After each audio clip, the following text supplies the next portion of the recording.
Bismillahirrahmanirrahim. Assalamualaikum warahmatullahi wabarakatuh. Alhamdulillah jumpa lagi dengan saya Firmansyah pada perkuliahan Routing and Switching pertemuan ketiga yang membahas tentang dinamik routing. Routing dinamik merupakan sebuah protokol yang melakukan proses routing yang dilakukan oleh sebuah router dengan cara melakukan update tabel routingnya secara otomatis. Serta protokol routing dinamik mampu untuk mengatur router-router sehingga dapat berkomunikasi satu dengan lainnya dan dapat saling memberikan informasi routing untuk melengkapi tabel routingnya. Perbedaan yang signifikan jika kita melihat ataupun kita review kembali ke pertemuan sebelumnya yang membahas tentang static routing.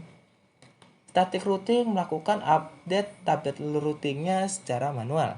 Namun, routing dinamik melakukan update routingnya secara otomatis. Dan inilah perbedaan yang sangat signifikan antara routing statik dengan routing dinamik. Ada beberapa evolusi yang terjadi ketika protokol routing dinamis digunakan. Routing dinamis telah digunakan di dalam jaringan komputer sejak akhir tahun 1980-an. Dan untuk Cisco, terdapat sebuah protokol routing yang hanya dapat digunakan oleh vendor Cisco saja, yaitu protokol routing Enhanced Interior Gateway Routing Protocol ataupun RGP. Bisa nggak protokol RGP ini digunakan oleh vendor Mikrotik? Tidak, karena RGP hanya dapat digunakan oleh vendor Cisco saja. Lalu vendor Mikrotik bisanya protokol routing apa? Ada protokol yang lain namanya OSPF. Serta versi protokol routing dinamis yang lebih baru pun mampu untuk mensupport di dalam komunikasi menggunakan IPv6 dan terlihat pada tabel. Ada yang support untuk IPv4 dan ada pula yang support untuk IPv6. RIP versi 2 support untuk IPv4, sedangkan yang support untuk IPv6 adalah RIP NG ataupun RIP Next Generation, dan RGP untuk IPv4, RGP4 IPv6 untuk IPv6. OSPF versi 2 dengan OSPF versi 3, yes dan yes for IPv6. Nah, ini adalah beberapa protokol yang bisa digunakan untuk IPv4 ataupun IPv6, dan ada pula protokol routing yang bersifat eksterior gateway protokol. Ada BGP dan BGP MP. Nah, routing dinamis ada perbedaan antara IPv4 dan IPv6. Untuk melakukan pengecekan dapat menggunakan perintah router tanda tanya pada vendor Cisco. Yuk, kita coba untuk melakukan pengecekannya. Bisa kita buka software Cisco Packet Tracer-nya terlebih dahulu. Pastikan teman-teman semua sudah memiliki software Cisco Packet Tracer, karena software ini sangat berguna ketika menjalankan perkuliahan.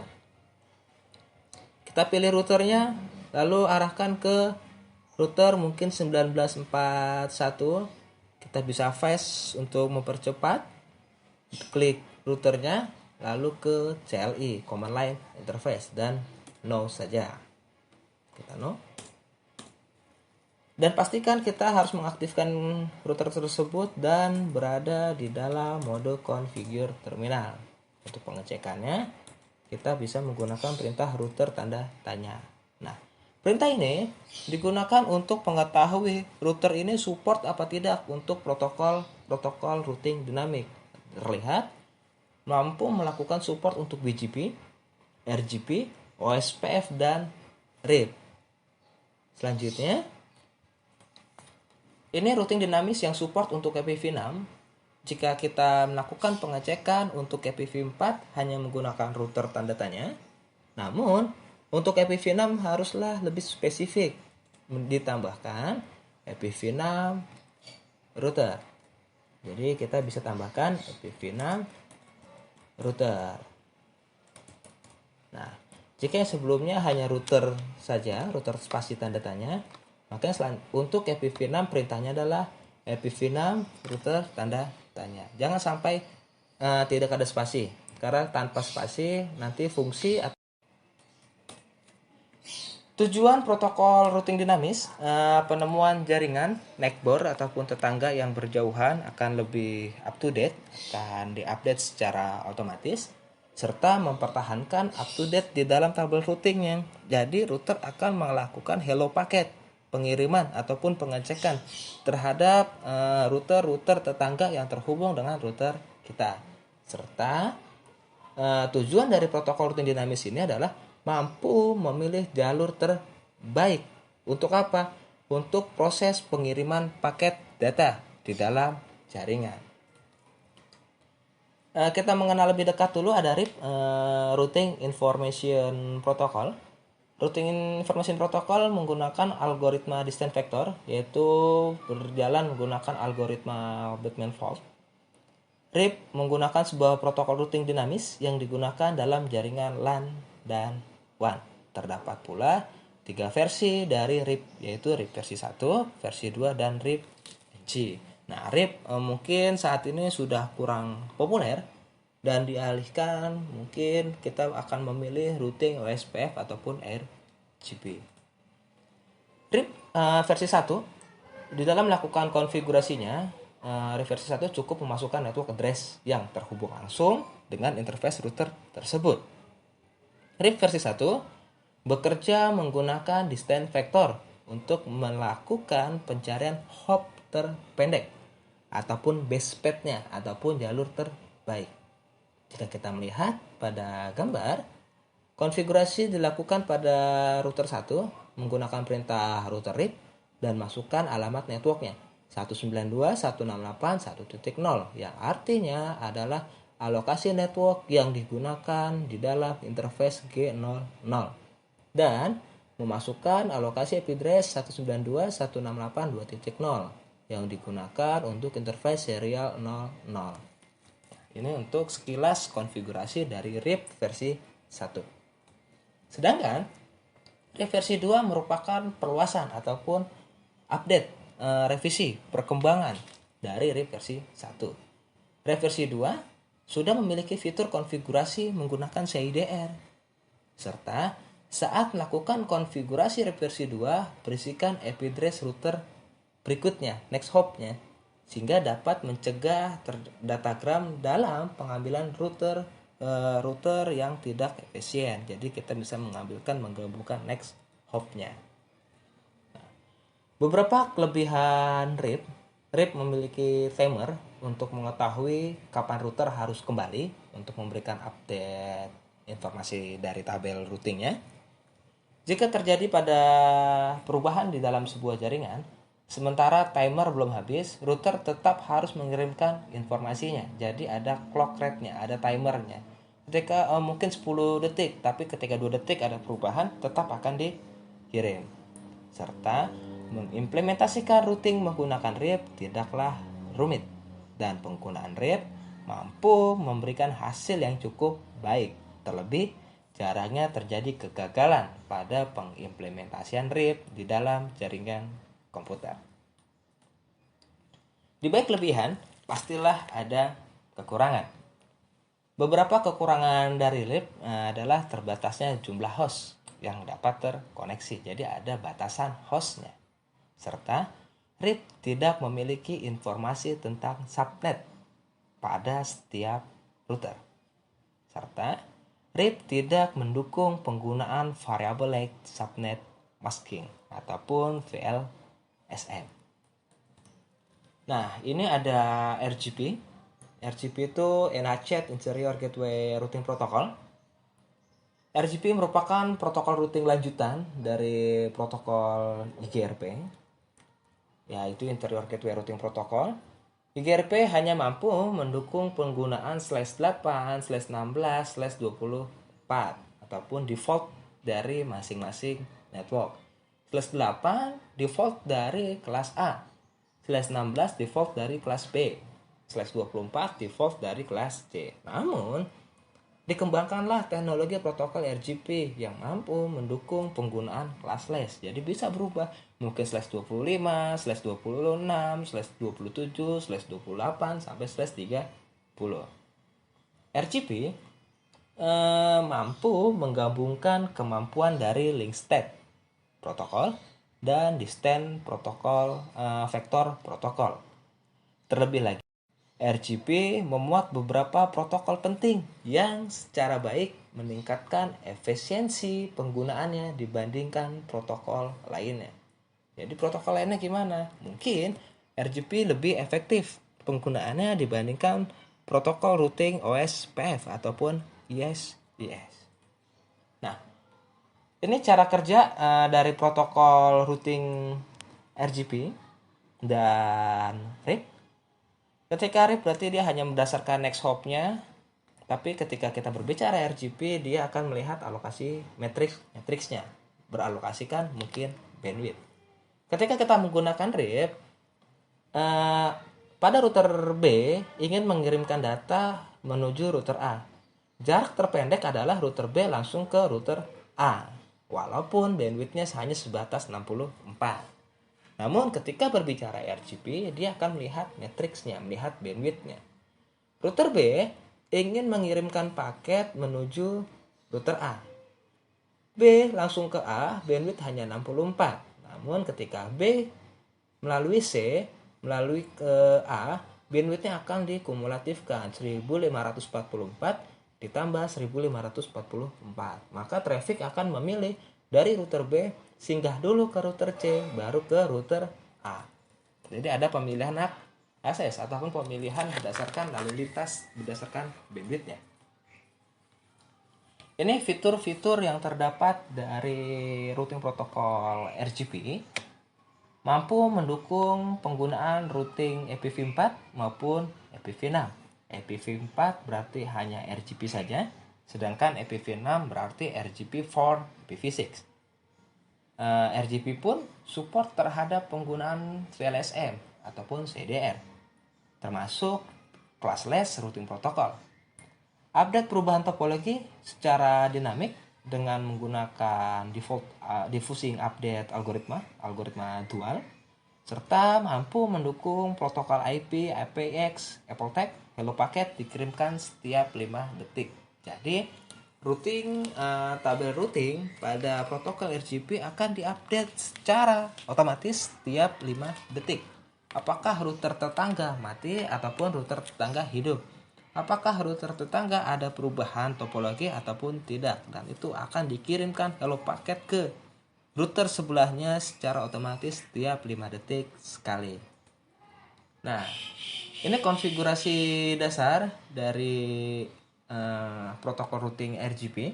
Dalam perintah router RGP spasi as numbernya mungkin 1, serta router RGP ID berapa, mungkinkah 1.1.1, serta no auto summary, dan memasukkan konfigurasi networknya. N yang artinya adalah alamat network dan W adalah alamat broadcast. Nanti akan kita bahas di slide selanjutnya. Nah, ini contoh pengimplementasian dari routing RGP. Bisa kita coba. Kita buka routernya, kita exit. Bagaimana melakukan konfigurasinya? Yang pertama adalah kita masukkan dulu router RGP 1 as numbernya, serta kita masukkan ID-nya RGP router ID-nya usahakan juga sama 1111. Lalu kita masukkan no auto summary dan masukkan alamat networknya 172.16.1.0 serta masukkan pula wildcard masknya. Nah, ini adalah konfigurasi yang harus dilakukan untuk membangun routing protokol RGP. Ketika kita melihat pada gambar, ketika kita melihat pada tabel sini, routing RGP 1 dengan router ID 111 no auto summary network 172.16.1.0 yang artinya adalah lokasi network yang terhubung dengan router 1 serta memasukkan pula 10.0. Untuk router 2, maka networknya adalah 1.0 dan 2.0. Untuk router 3, network yang dimasukkan adalah 10.0 dan 2.0.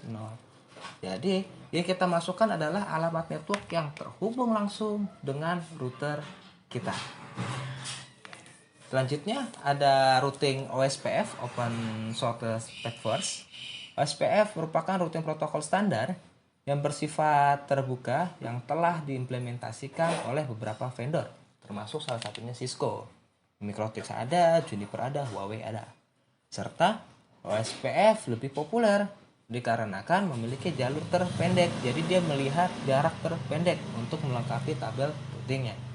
Serta OSPF pun mampu untuk mendukung penggunaan IPv6. Ada beberapa fitur dari OSPF, diantaranya memungkinkan untuk penciptaan area untuk autonomous system, serta mampu meminimalkan lalu lintas di dalam tabel routing, fleksibel serta terukur. Dan tidak kalah penting, OSPF pun mampu mendukung penggunaan VLSM ataupun CIDR. OSPF ada single area, ada pula multi area. Nah, ini akan digunakan multi area ketika kita membentuk OSPF yang begitu besar. Kita groupingkan. OSPF single area artinya router 1, router 2, router 3 berada di area yang sama. Namun ketika kita berbicara multi area 1 mungkin ada 1, 2, 3, 4, 5. Ada 5 router. Dan area 0, 2 router. Area 51 ada 5 router. Area 1 akan terhubung dengan area 51 menggunakan area 0. Inilah disebut yang multi area. Jadi ada area yang berbeda. Area 1, area 0 biasanya digunakan sebagai backbone dan area 51. Dua area yang berbeda akan terhubung menggunakan area backbone. Mungkin nanti teman-teman akan belajar lebih jauh tentang virtual link untuk menghubungkan beberapa area yang berbeda. Cara kerja OSPF menggunakan logika link state yang mampu melakukan pemecahan dan pembuatan percabangan routingnya. Langkah demi langkah yang dilakukan pada routing OSPF yang pertama adalah dilakukan oleh routing OSPF adalah menemukan tetangganya untuk melakukan update dari tabel routing. Langkah yang kedua dilakukan adalah routing SPF melakukan pertukaran database dari tabel routing yang didapatkan atau lebih sering disebut dengan link state database. Langkah yang ketiga, OSPF melakukan ataupun yang dilakukan oleh OSPF adalah melakukan perhitungan berdasarkan rutenya untuk melakukan analisa secara independen agar mendapatkan rute terbaik. Jadi mempertimbangkan metriknya. Apakah next hop-nya, apakah bandwidth-nya, apakah traffic-nya. Secara khusus, algoritma yang digunakan pada OSPF adalah algoritma Short Path First, SPF, yang digunakan untuk melakukan analisa baik berupa jalan terbaik, jalur terpendek, ataupun next hop-nya. Beberapa informasi yang didapatkan dari LSB ini, protokol yang digunakan oleh SPF meliputi keberadaan dan mengidentifikasikan dari setiap ID router, mengetahui IP address-nya, subnet-nya yang digunakan di dalam interface router, serta membuat link interface router yang lebih terjangkau dan dipastikan agar dapat terhubung. Nah, ada perbedaan antara konfigurasi OSPF dengan RGP. Jika RGP tidak menggunakan area, OSPF di sini menggunakan area. Ditambahkan, ketika RGP adalah router RGP 1, no utus Mary, network 172.16.1.0, welcome mask-nya 0.0.0.3, area 0. Ini untuk OSPF. Namun untuk RGP, networknya hanya sebatas sampai welcome mask saja, tidak memberikan area. Jadi perbedaan ada di area ataupun tidak. Lalu bisa nggak sih protokol yang berbeda routing OSPF tadi dan routing RGP tadi untuk digabungkan dua protokol yang berbeda untuk dapat saling berhubung. Ketika OSPF ada multi area 1 dengan area 51 dapat terhubung dengan area backbone. Lalu bagaimana RGP dengan OSPF? Apakah bisa terhubung? Bisa. Dengan menggunakan routing redistribute. Redistribute ini bertujuan untuk menyebarkan dan menggabungkan network dengan tabel routing protokol yang berbeda. Ada berbagai macam redistribute, ada redistribute untuk RGP, redistribute OSPF, sampai ke redistribute RIP. Jadi, untuk menghubungkan routing OSPF, routing RGP, routing RIP dapat menggunakan protokol routing redistribute. Nah, ini contoh penggunaan routing dari redistribute. Routing protokol RGP10 akan dapat terhubung dengan OSPF menggunakan router 1. Dan di router 1 ini dilakukanlah konfigurasi redistribute untuk menghubungkan protokol routing RGP dengan protokol routing OSPF. Oke, sekian dari saya. Wassalamualaikum warahmatullahi wabarakatuh.